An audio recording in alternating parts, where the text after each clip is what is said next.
ఎప్పుడైతే మనం దేవుని ప్రణాళికకు సంపూర్ణంగా సమర్పించుకుంటామో మనం పొందే ఆనందం కానీ, సంతోషం కానీ, సంతృప్తి కానీ లోకంలో ఎక్కడ దొరకవు. కేవలం దేవునిలో మాత్రమే లభిస్తాయి. ప్రవేశిస్తావా దేవుని ప్రణాళికల్లోనికి? ఈ వాగ్దానాన్ని ఈరోజంతా క్లెయిమ్ చేసుకుని ప్రభువును స్తుతించండి. గొప్ప కార్యాలు మీ జీవితంలో జరుగుతాయి. ప్రార్థన చేసుకున్నాను. ప్రేమగల తండ్రి, ఇంతవరకు మీరు మాకు ఇచ్చిన వాగ్దానాన్ని బట్టి నీకు స్తోత్రాలు. నువ్వు నోహను చూశావు, అతన్ని ఓడలో ప్రవేశించమని ఆదేశించావు.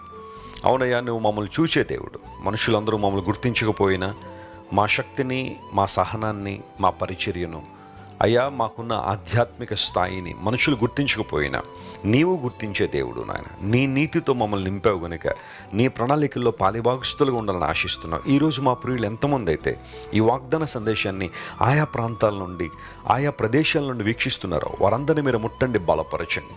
ఈ వాగ్దాన సందేశాలు అనేక మంది తమ స్నేహితులకు, బంధువులు కూడా షేర్ చేస్తుండగా వారిని కూడా మీరు ఆశ్రయించండి. ఎందుకంటే వారు కూడా సువార్త పనిలో పాలిభాగస్తులై ఉన్నారు. అనారోగ్యంతో వారిని స్వస్థపరచండి, సమస్యల వరకు విడుదల ఇవ్వండి.